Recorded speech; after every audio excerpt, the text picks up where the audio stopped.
Good morning, good evening, good afternoon, my bosses. Welcome back to another The Boss Creations production.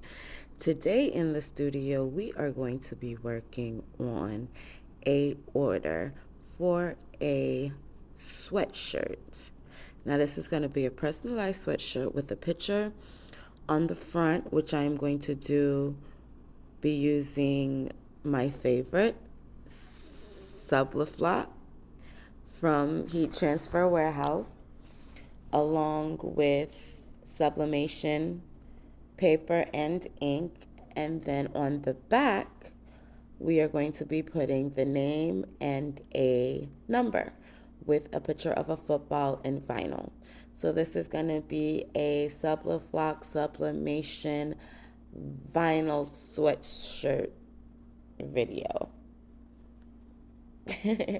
Anyways, if you like what you see, please like, comment, and subscribe so you can be notified for future videos. Anyway, we're going to get into this. We're going to first do our vinyl on the back of the shirt. So this is in a purple vinyl color, which is a scissor vinyl that I got from Michael's. And my press, can't see it right now, but it is set at 385.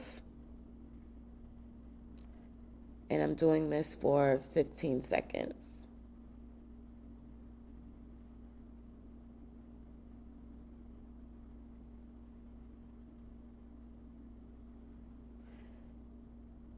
Put a piece of Teflon sheet over it and press it again for an additional 5 seconds.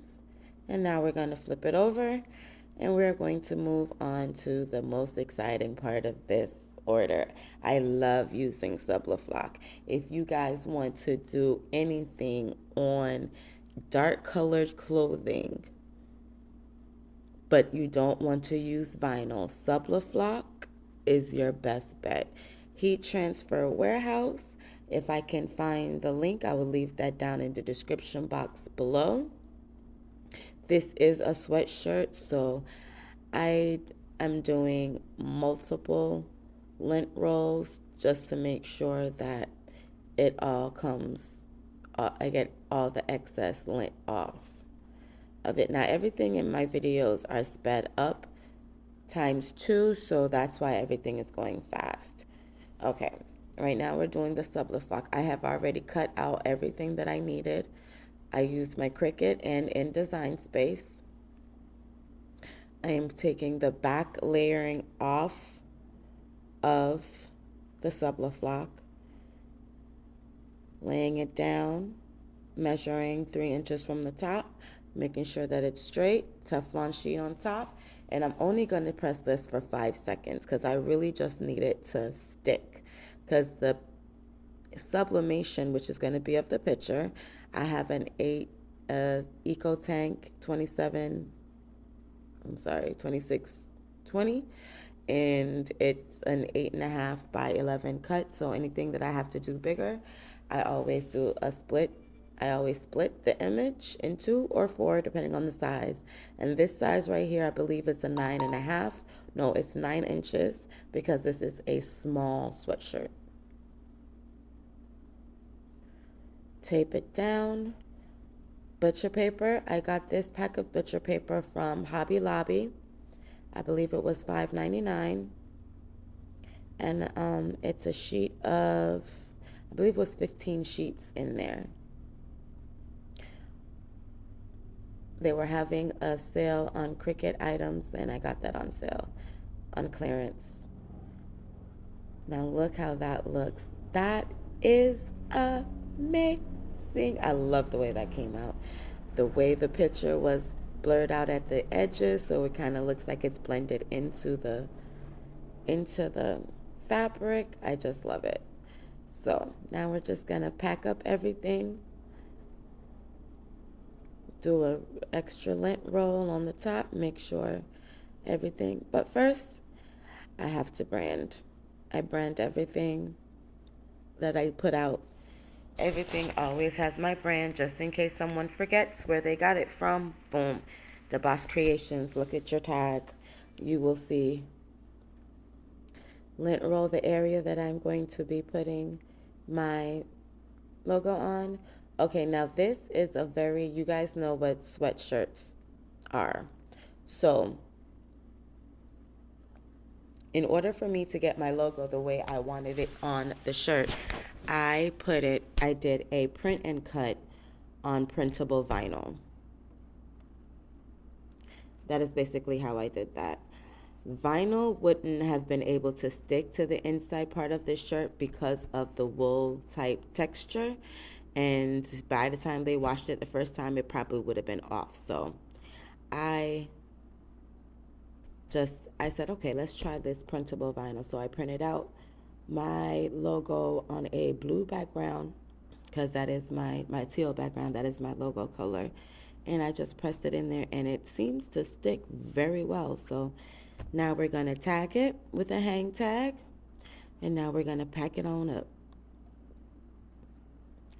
These bags, my poly mailers, I got from off of Amazon. If I can find the link, I will also leave that link down in the description box below. But they are extremely big. When I bought them, I did not realize I was buying them that big. I was looking to buy an 8 by 10 or even an 8 by 11 or I don't know. I think this is a 14 by 8, 10 by 14, but it's big. So I do a double fold. I half fold on these when I'm doing them. And when I was doing this order, I always keep up with inventory, guys, because when I was doing this order, I realized I didn't have any more t-shirt bags. That's why I pulled out what I used to use when I first started, which was tissue paper. And I would wrap it in tissue paper.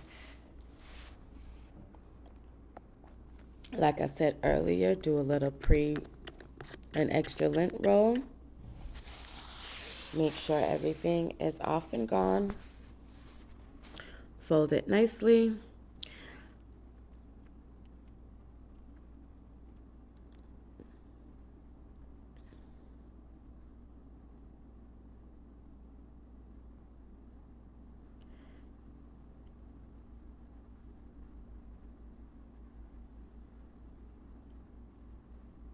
Took some pictures before I set it in the bag.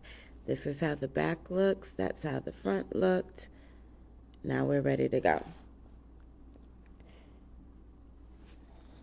It's a big sweatshirt, so doubled up the tissue paper, fold it in half so it gives it that nice presentation aesthetic. Although I'm still trying to figure out how to do this right, but it is what it is.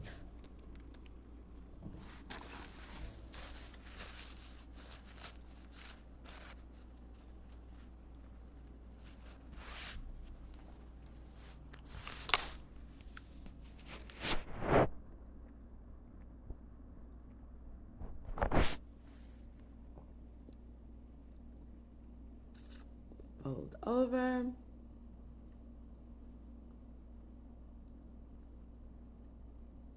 Tuck, tuck, fold. Add our ran out of thank you stickers, so you're going to see 2 of my logo stickers.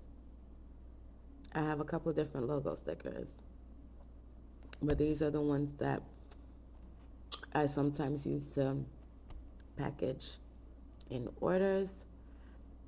This is going to be mailed off, so I just wanted an extra security. That is the bag that the t-shirt bags actually came in. I was like, while I have it, instead of throwing it away, there's a t-shirt bag, might as well just send it on in. There's no other label on it or anything, so why not use it? Now you see why I said these are bags. So give it a half fold, seal it up, add another logo sticker to the back of this.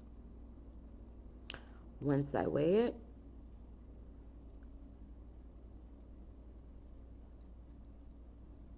right now off to the side, I'm going to be doing the label. I do my shipping labels through Pirate Ship.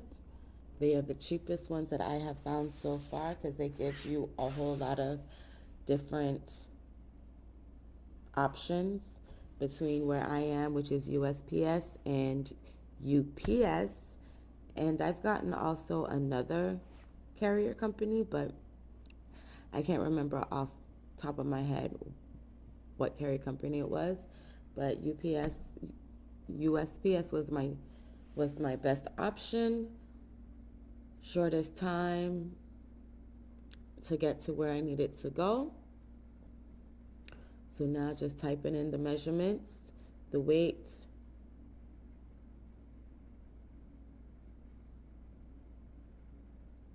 and go ahead and buy the label, print the label.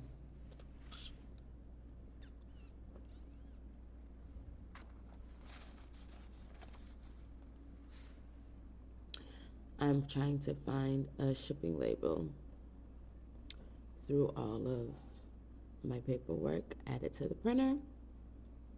I do not have one of those Dymos, Rolos, specifically printers specific for shipping labels. I use a printer, my Canon 3000. That is what I use for my shipping labels. It's been working since I started about 2 years ago, and I have not changed. It works for me. It's simple. It's easy. Okay, so now I'm gonna hit print, printing off the label.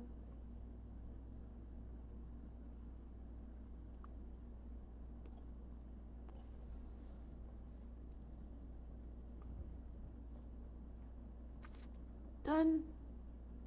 Now we're going to add the label to the bag, and then we are going to send it off for shipping. And that is the end of this video. Anyways, thanks guys for watching. Please like, comment, and subscribe. Don't forget to check out the shop, the Bawse Creative.